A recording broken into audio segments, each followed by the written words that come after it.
So hey everyone, welcome back to another quick and very interesting tutorial.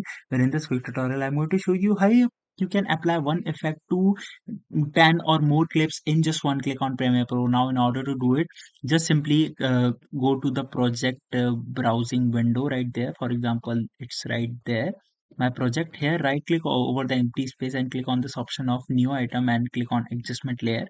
Now create the adjustment layer and drag and drop it to the top of a video and apply it to extend it to the clips that you want to apply a specific effect. Now, once the adjustment layer is applied, uh, click on this effects panel and select any of the effect that you want. For example, if I apply the crop filter right there, so once I apply the crop filter, you will notice that this effect has been applied to all the videos that comes under that particular adjustment layer.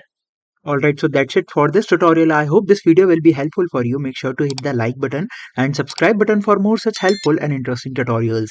See you in the next one. Take care.